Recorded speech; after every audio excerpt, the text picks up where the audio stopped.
미주 보건방송 청취자 여러분 안녕하십니까? 스티브 황보의 미국을 읽다 시간입니다. 이 방송은 현 미국의 상황을 제대로 알고 급변하는 상황 속 크리스천들이 나아가야 할 방향을 성경적 관점에서 찾아보는 목적을 가지고 있습니다. 이 시간 함께 하실 스티브 황보 장로님은 전 라팔마 시장과 오렌지 카운티 시 협의회장 역임 등 정치와 교육계에 다양한 경험을 가진 분입니다. 스티브 황보 장로님 나오셨습니다. 안녕하세요. 네, 안녕하십니까? 네, 반갑습니다, 장로님.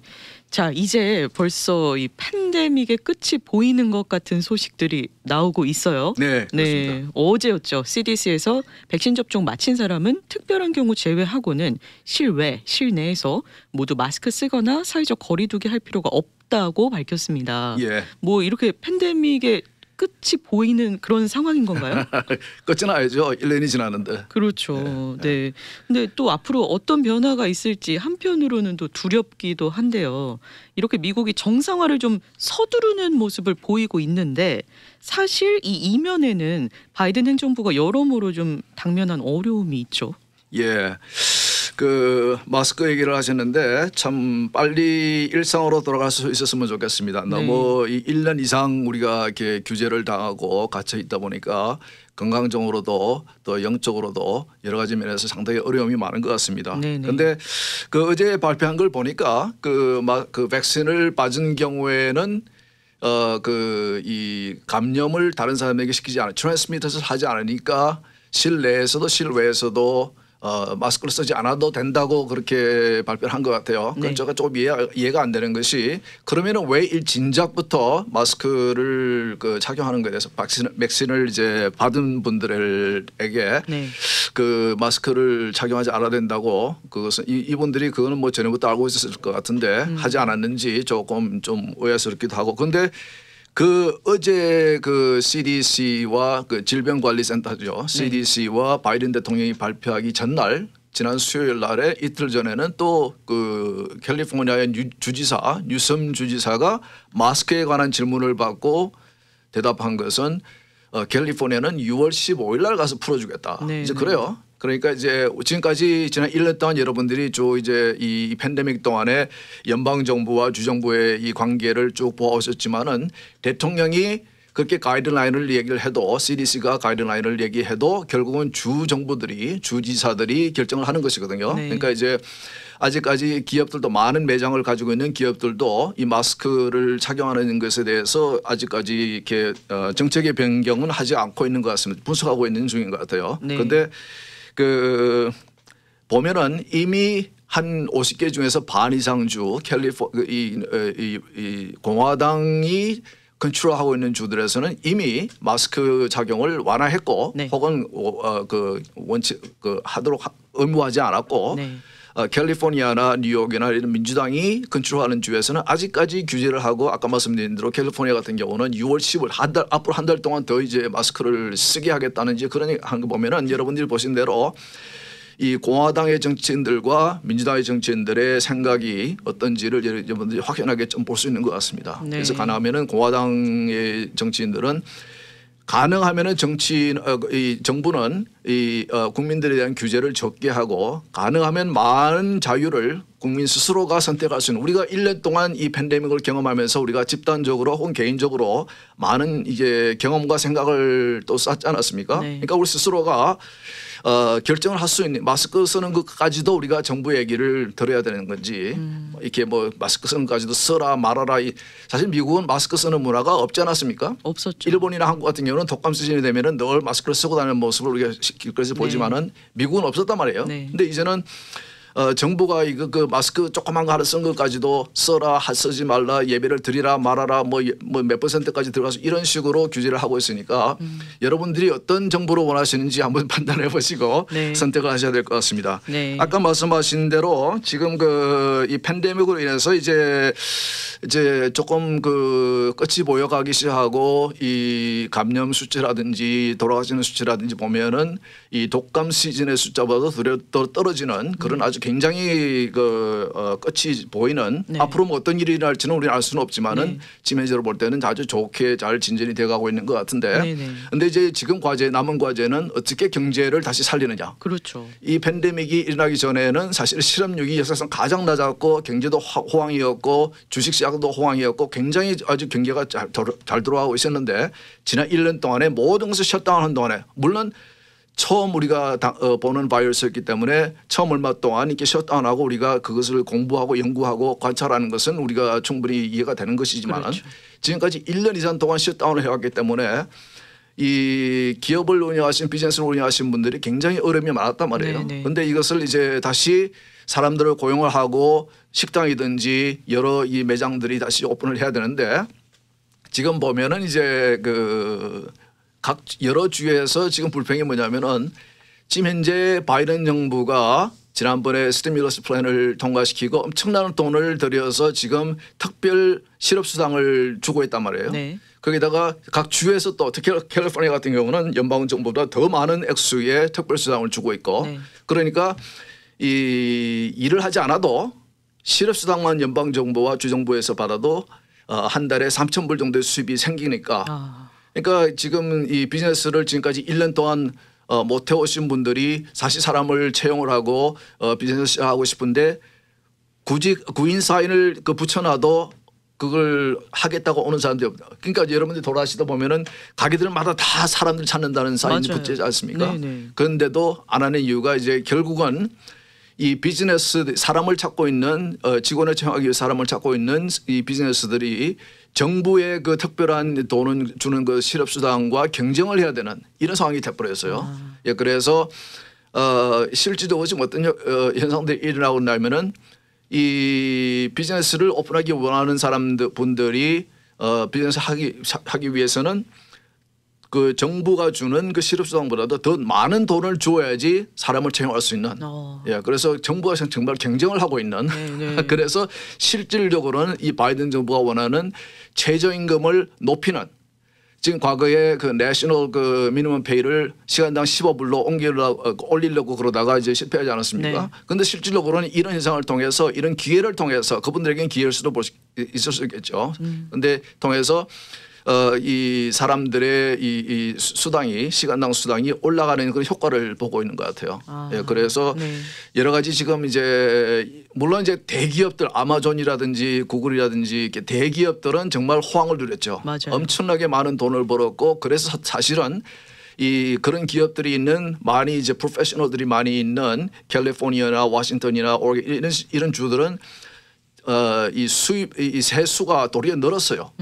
물론 비즈니스들은 문을 많이 닫았지만은 그런 돈을 많이 버는 대기업에서 일하는 그 직원들은 계속 이제 그 수입을 발생시키고 있었고 그 수입세를 내고 있기 때문에 그래서 이제 그런 상황인데 참 우리가 근데 그 반면에 지금 이제 바이든 정부가 지금 지난달 4월과 이번 달 5월에 상당히 여러 가지 큰 어려움들을 겪고 있습니다. 그래서 제가 볼 때는 바이든 정부에게는 잔혹한 3월과 4월이 아닌가 그런 생각, 4월과 5월이 아닌가 하는 생각이 드는데 먼저 여러분들이 잘 아시는 대로 지금 바이든 정부가 들어선 후에 이 Southern border 멕시코와의 국경에서 지금 캘리포니아와 애리조나와 텍사스가 멕시코를 국경으로 이렇게 대하고 있죠. 거기에서 지금 이제 많은 그 불법 이민자들이 그 보러를 이제 넘어서 불법적으로 넘어서 이 나라에 지금 들어오고 있는데 이제 바이든 정부가 들어서 이 트럼프 행정부가 짓고 있던 국경에 짓고 있던 그 담을 이제 짓고 있는 것을 중지를 시켰고 그리고 이제 마치 그 불법 이민자들을 부르는 듯한 메시지를 내보냄으로 해서 많은 사람들이 이제 국경을 넘기 위해서 바이든 대통령이 우리를 받아준다고 약속을 했다. 그렇게 발언을 했다. 그런 생각. 그리고 이제 많은 아이들을 보내고 있죠. 그래서 이제 넘어오고 있는데 지난 한 달 동안 4월 동안 멕시코 국경을 국경을 통해서 불법으로 입국하다가 붙들린 사람들의 숫자가 지난 20년 동안의 최고의 수치에 달했다고 합니다. 그 숫자가 지난 4월 한 달 동안 17만 8,622명. 그래서 한 달 동안 불법으로 국경을 넘어서 미국으로 입국한 그 사람들이 거의 20만에 달하는 18만에 달하는 그 수치로 이렇게 올라와서 네. 지금 이에 대해서 많은 기자들의 질문을 받으면서 바이든 행정부는 아직까지 문제 없다, 아직까지 그 어려움이 없다 이런 식으로 이제 이렇게 넘어가고 있는데. 네. 지금 이 국경의 이 문제를 위해서 해리스 부대통령에게 책임을 지고 이렇게 해달라고 네네. 처리를 해달라고 이제 오래전에 벌써 이제 부탁을 했는데 지금까지 한 번도 해리스 부대통령이 국경에 가서 직접 어떤 상황이었던지를 보지도 않고 방문도 하지 않고 있고. 물론 이제 많은 국회의원 연방 의원들이 국경을 방문해서 직접 보고 상황이 어떤지 관찰을 하고 이제 그러는데 진작 책임을 맡은 해리스 부대통령은 방문을 하지 않고 있는 것에 대해서도 네. 많은 분들이 좀 오해하고 있는 것 같습니다. 맞습니다. 예. 이렇게 이민자들에게 환영한다는 메시지를 좀 취임 이후에 적극적으로 보냈는데 그 말을 한 이후에 구체적으로 어떻게 환영을 할 것인가, 어떻게 받을 것인가에 대한 얘기는 전혀 안 나오고 있죠. 예, 물론 이제 합법적인 이민은 국가의 이익을 위해서도 또 여러 가지 면에서도 우리가 필요하죠.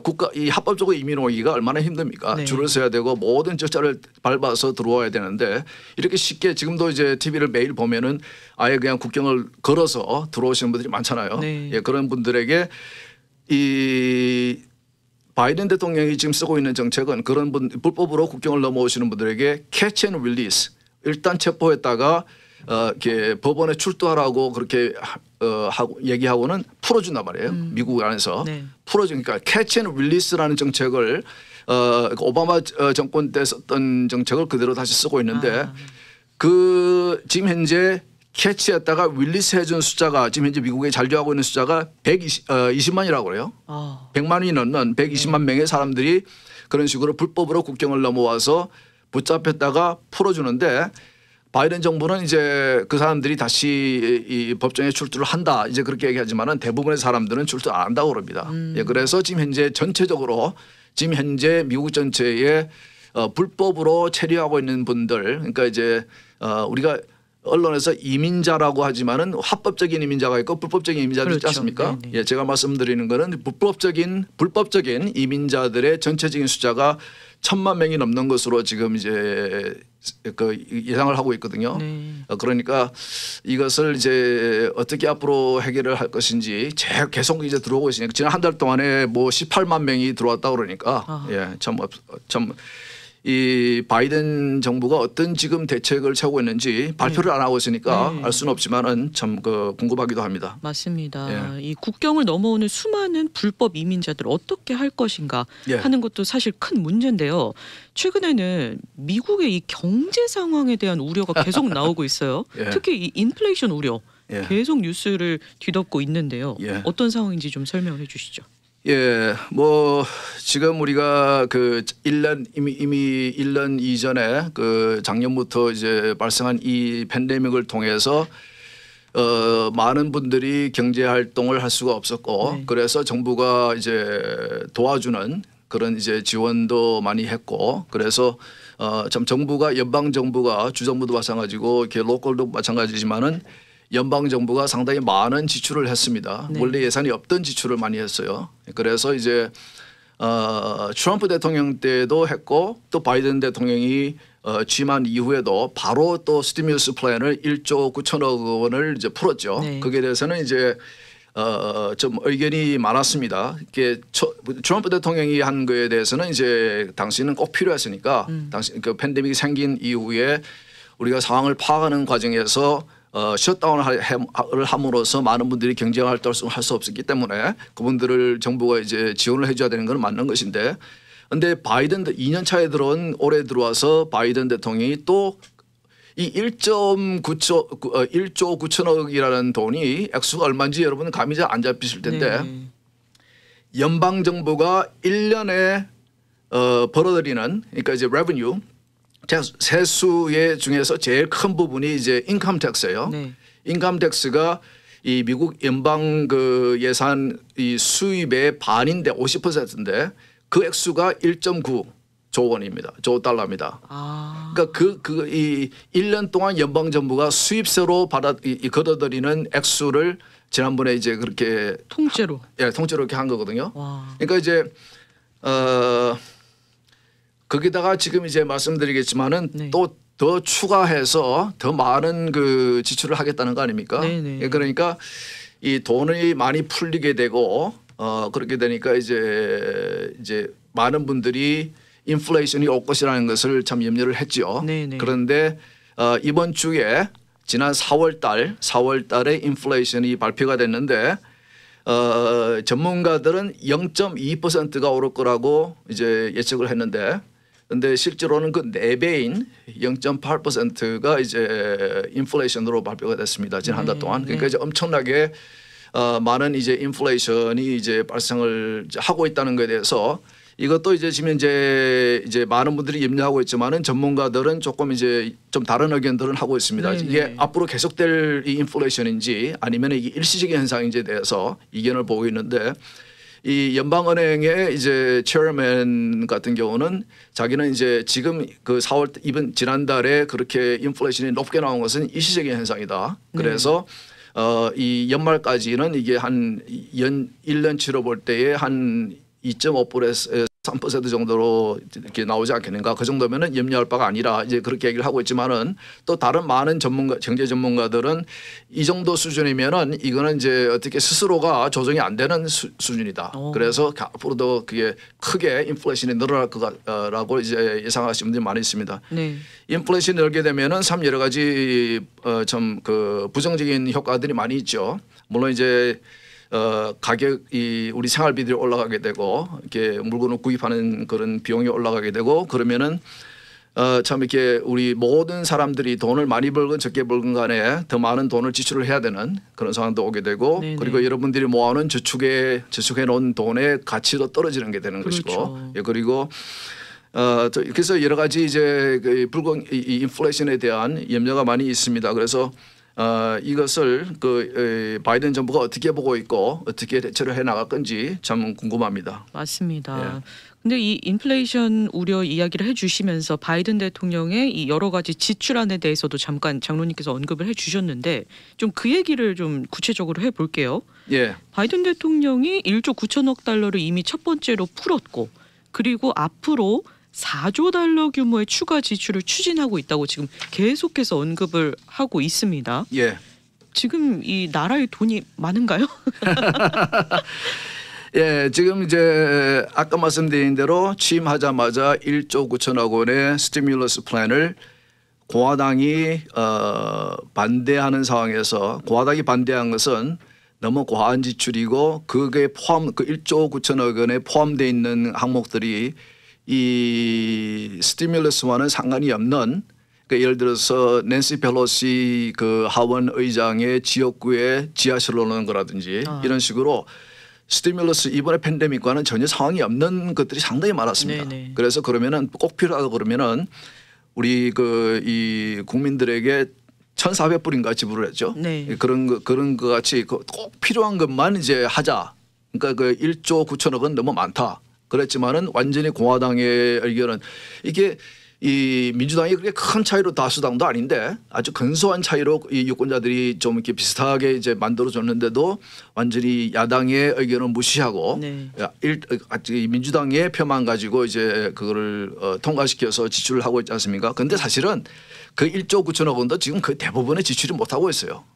그게 진행하는데 시간이 많이 걸리는 프로젝트들이 많거든요. 네. 그러니까 이제 이 공화당 측에 이게 또 이제 추가로 아까 말씀하신 대로 이제 바이든 대통령이 여러 가지 지출안을 내놓고 있으니까 새로 만들지 말고 지금 이제 1조 9천억이 승인해 놓은 그 부분 중에서 지출이 안 된 부분을 활용을 하자, 재활용을 하자 이런 이제 얘기도 하고 있습니다. 왜냐하면은 너무나 이렇게 국가 경제 사정이 지금 이제 이 재정 사정이 안 좋기 때문에 그건 제가 설명을 한번 드리겠습니다. 그런데 네. 이제 아까 말씀하신 1조 9천억 원 외에도 지금 이제 바이든 그 대통령이 추진하기를 원하는 것들이 바이든 인프라스트럭처 플랜 그게 한 2조 9천억 원쯤 되죠. 그게 이 전문가들은 그게 더 불어날 것이라고 해요. 그런데 이것이 이분 그 내용을 듣다 보면은 우리가 전통적으로 얘기하는 인프라라면 도로, 다리, 철도, 뭐 항구 이런 식으로 건설하는 사업 아닙니까?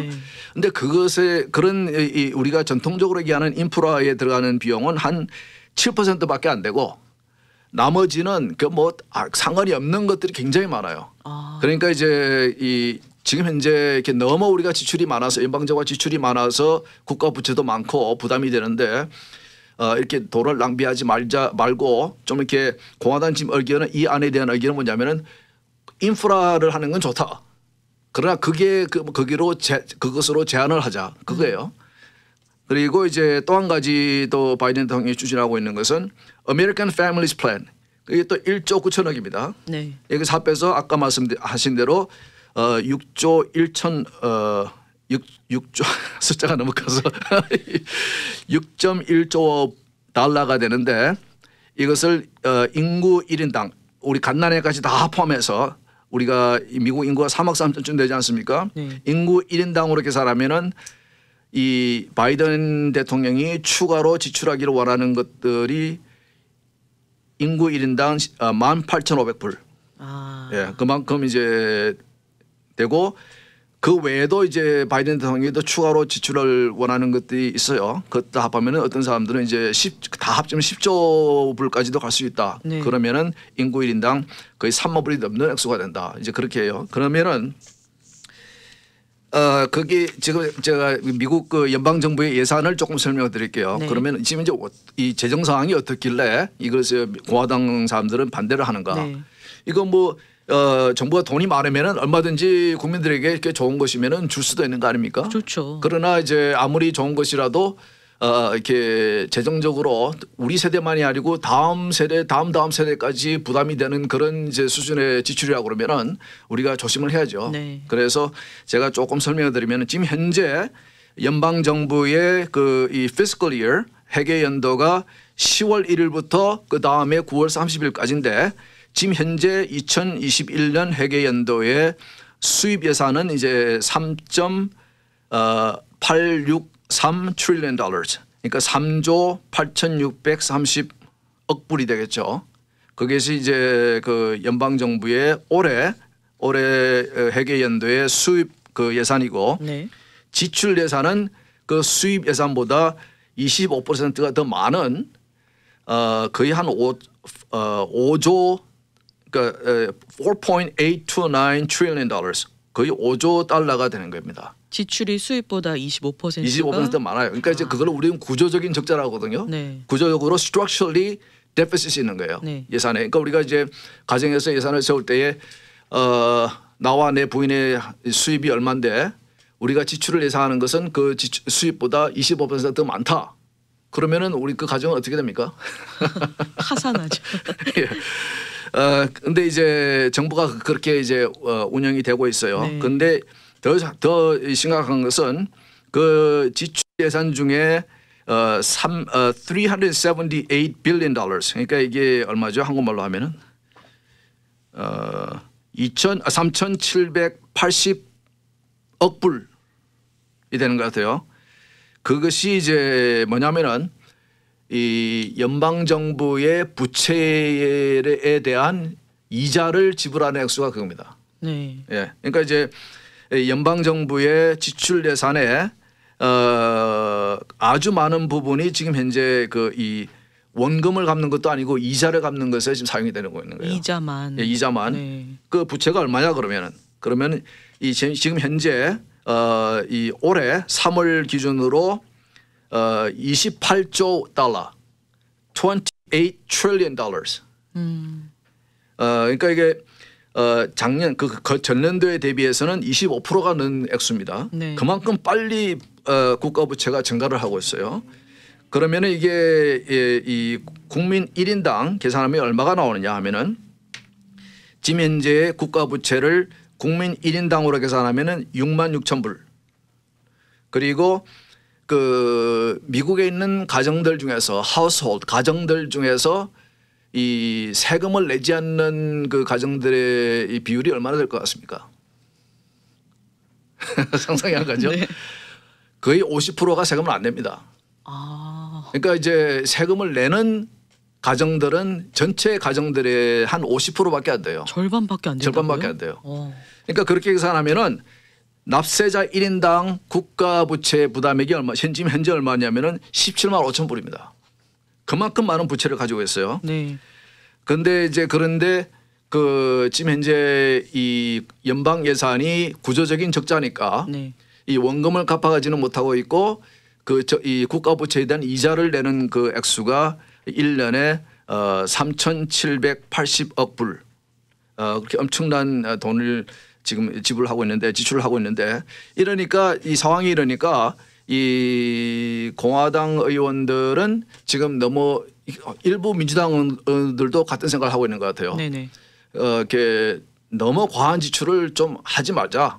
이게 바이든 대통령은 지금 보면은 이분이 과거에는 이렇게 그 급진보적인 그런 분은 아니었던 것 같은데 조 대통령이 되고 나서 지금 추진한 정책들을 보면은 행보를 보게 되면은 상당히 민주당 내에 있는 그 진보 세력에 좀 이렇게 요구를 많이 수용을 하고 있는 것 같아요. 치우쳐 있죠. 예, 그렇게 많이 좀 영향을 받는 것인지 끌려가고 있는 것인지는 모르겠지만은 굉장히 많은 그 영향을 받고 있는 것 같아요. 네. 그래서 이렇게 지출하고자 하는 그 지출 내용을 보게 되면은 과거에 민주당 그 진보 측 성향의 의원들이 원했던 유럽식의 사회주의적인 그런 이 여러 가지 국가가 국민들에게 많이 공짜로 네. 혜택을 주는 그런 것들을 많이 이제 포함을 시켜 놓고 있어요. 이 지출안에.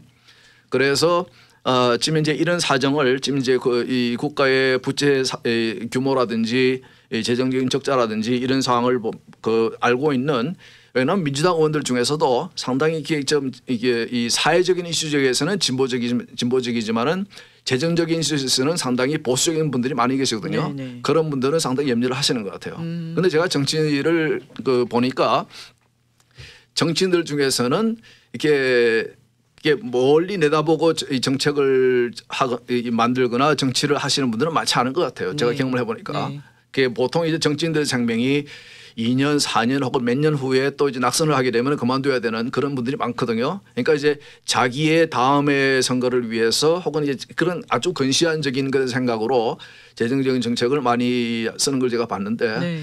이 바이든 대통령도 좀 이렇게 너무 이렇게 이 정도의 지출이고 이 정도의 부채면은 우리 세대는 물리고 우리 다음 세대 그 다음 세대까지도 감당이 안 되는 맞아요. 정말 큰 액수의 부채거든요. 네네. 이러면서 물론 우리가 이제 정부가 이렇게 많이 이제 경제가 활성화되고 수입이 늘어서 돈이 많아서 얼마든지 충분하게 이렇게 부채나 적자 없이 할 수 있는 그런 프로그램들이면은 얼마든지 환영할 수 있겠죠. 네. 예, 그러나 지금 상황이 이제 아까 설명드린 대로 엄청난 이 미국의 국가 부채가 있고 이 매년의 예산에도 구조적인 그런 적자 예산이기 때문에 상당히 좀 무책임한 그런 이 지출 계획이 아닌가 그렇게 생각이 됩니다. 네. 예. 장로님 말씀하신 것처럼 이게 우리 세대에서 끝날 일이 아니라는 게 분명하다는 게 참 무서워요. 예, 예. 네, 분명히 다음 세대까지 영향을 미치는 그런 경제적인 충격이 올 텐데 예. 그래도 바이든 대통령이 뭐 이번 주에도 그렇고 공화당 의원들이랑 만나서 좀 타협점을 찾는 모습을 보이긴 한 것 같은데 어떻게 될지 또 제가 볼 때는 그냥 이제 이렇게 국민들에게 보이기 위해서 그 내용을 들어보면은 대화의 내용을 들어보면은 네. 전혀 의견이 좁아진 것 같지는 않습니다. 이게 뭐 이렇게 지금 그 공화당이 원하는 대로 많은 지출을 추가 지출을 하겠다는 것에 대해서 많은 이제 감축을 지금 이제 요구를 하고 있는데 네. 바이든 대통령은 아직까지는 그럴 계획이 없는 것 같아요. 그러나 이제 대화를 하는 모습을 보이기 위해서 네. 백악관에 초청을 해서 이제 대화를 한 것 같은데 네. 글쎄 모르겠습니다. 지금 이제 팬데믹이 끝나고 있는 상황에서 이제 경제가 살아나야 되는데 그렇죠. 그러기 위해서는 이게 정부가 도움을 줘야 되는데 도리어 정부가 부담을 준다 그러면은 네. 국민들의 생활이 더 힘들어지지 않겠나 그렇게 생각이 되네요. 네, 좀 경제적인 우려가 많이 커지고 있는 상황인 것 같은데요. 예. 우리가 또 잘 지켜보면서 바이든 대통령이 어떤 정책을 내놓을지 또 팔로우업 해보도록 하겠습니다. 예, 그렇습니다. 네, 오늘 함께해 주신 스티브 황보 장로님 감사하고요. 저희는 다음 주 이 시간에 새로운 이야기로 다시 찾아뵙도록 하겠습니다. 고맙습니다. 네.